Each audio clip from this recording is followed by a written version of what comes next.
Viewers, আমি মাহফুজ আহমেদ আপনাদের মাঝে নতুন আরেকটি ভিডিও নিয়ে চলে আসলাম।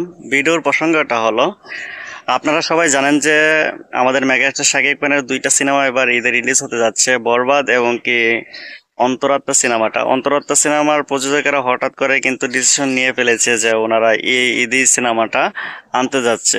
কেন এরকম একটা সিদ্ধান্ত নিল আমরা কেউই জানতে পারলাম না, বুঝতে পারলাম না। যেহেতু এটা শাকিব খানের সিনেমা, অবশ্যই শুভকামনা থাকবে যেন ভালো হয়। সেটারই কিন্তু একই দিনে কিন্তু প্রযোজকরা কিন্তু ট্রেলার, টিজার, গান একই দিনেই কিন্তু রিলিজ করে দিয়েছে। তো একটা একটা করে রিয়াকশন নিয়ে আসতেছি। ট্রেলার রিয়াকশন অবশ্যই দিয়েছি আমার ভিডিওগুলোর মধ্যে থেকে, কিন্তু অন্তরাত্মা সিনেমার ট্রেলার রিয়াকশনটা আপনারা দেখে নিতে পারেন। এখন গানের রিয়াকশন নিয়ে আসলাম যে অন্তরাত্মা সিনেমা থেকেই কিন্তু অন্তরাত্মা টাইটেল সংটা, যে অন্তরাত্মা টাইটেল সংটা, সেটারই রিয়াকশন নিয়ে চলে আসলাম। আপনাদেরকে নিয়ে দেখবো অন্তরাত্মা সিনেমা থেকে অন্তরাত্মা টাইটেল সংটা কেমন হয়েছে, তারপর সেটা দেখে তারপর বিস্তারিত বলবো যে সেটা কেমন লেগেছে। চলুন দেরি না করে শুরু করা যাক।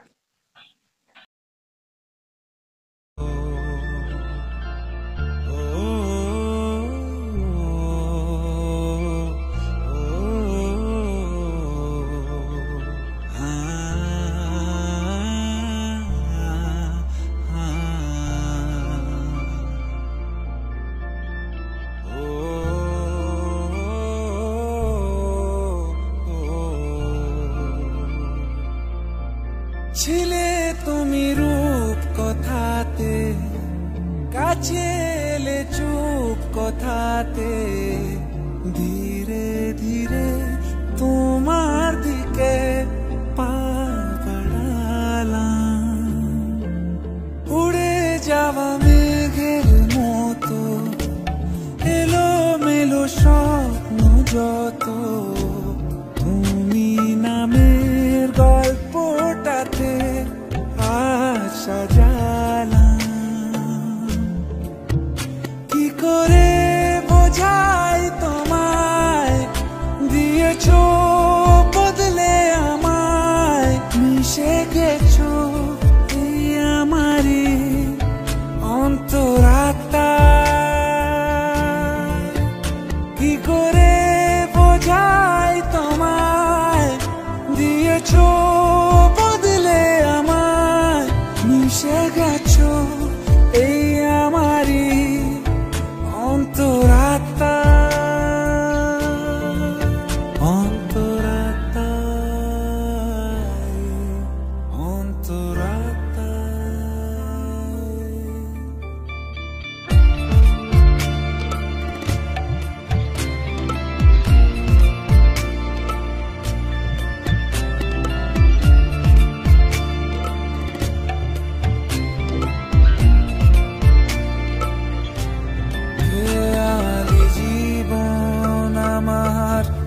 ঠিকানা পেলো তোমার মায়াবী চাহনিতে, জড়িয়ে গেলাম।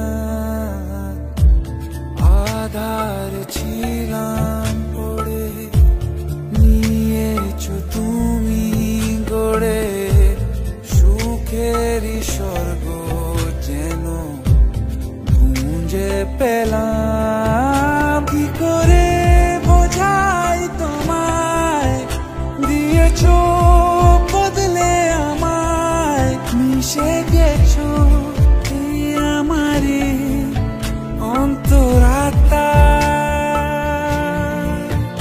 কি করে বোঝাই তোমায়, দিয়েছো বদলে আমায়, মিশে গেছো এই আমারই অন্তরাত্মা।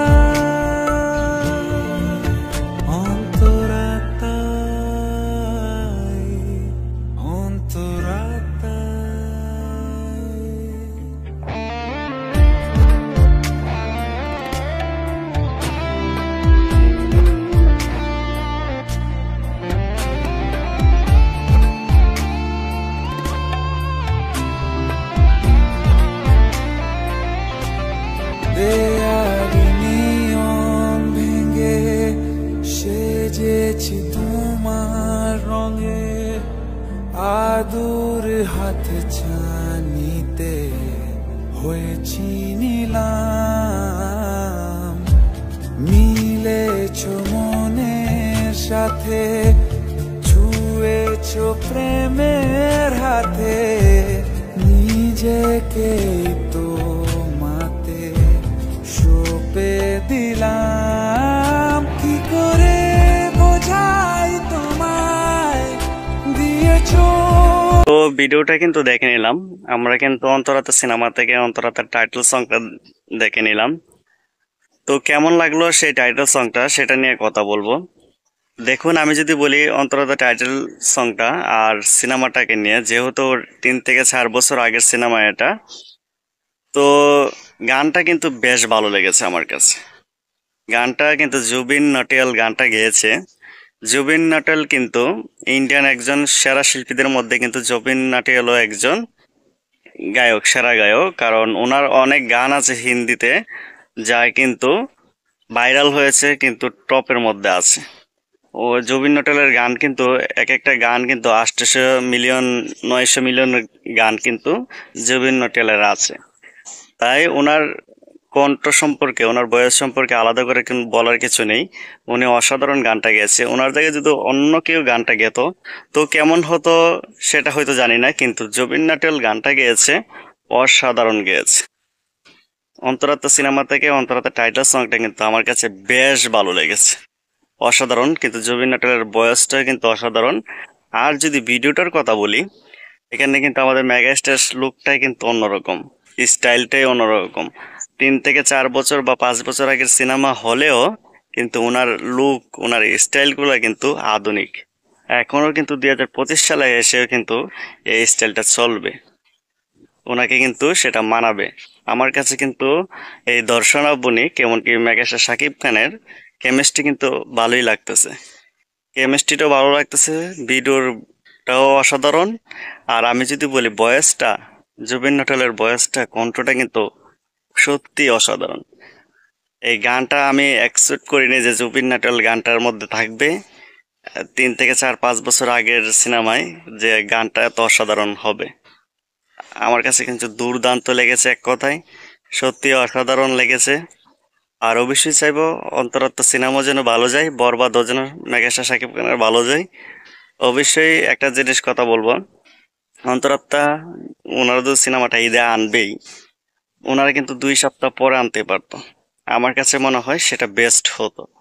1 থেকে 2 সপ্তাহ পরে যদি আনতো তাহলে বেস্ট হতো। কারণ বরবাদের একটা কিন্তু হাইপ থাকতো, বরবাদ দেখতে দেখতে সবাই যখন 2 সপ্তাহ বড় বরবাদ দেখতো, তো যখন আবার অন্তরাত্মা সিনেমা আসতো তখন অন্তরাত্মা সিনেমাটা কিন্তু সবাই মিলে সেটা দেখতো, বরবাদও দেখতো। যারা যারা বরবাদ দেখেনি তারা বরবাদও দেখতো, আর যারা যারা বরবাদ দেখে নিয়েছে তারা কিন্তু অন্তরাত্মা সিনেমাটাও দেখতো।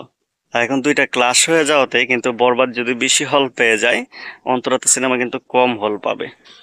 কেন, স্বাভাবিক, যেহেতু বাংলাদেশের সিনেমা হল খুব কম, তো এখানে করার কিছু নেই। ঠিক আছে, এখানে করার কিছু নেই, দোষ দেওয়ার কোনো কিছু নেই। তো এটাই প্রযোজকটা যা ভালো মনে করেছে সেটা করেছে। অবশ্যই দোয়া থাকবে, যেহেতু মেগাস্টার শাকিব খানের সিনেমা, দোয়া থাকবে দুইটা সিনেমাই যেন ভালো যায়, সেই আশায় রাখবো। আর আমার ভিডিওটা যদি ভালো লেগে থাকে অবশ্যই লাইক কমেন্ট সাবস্ক্রাইব করে দিবেন। দেখা হবে পরবর্তী নেক্সট ভিডিওতে। খুদা হাফেজ।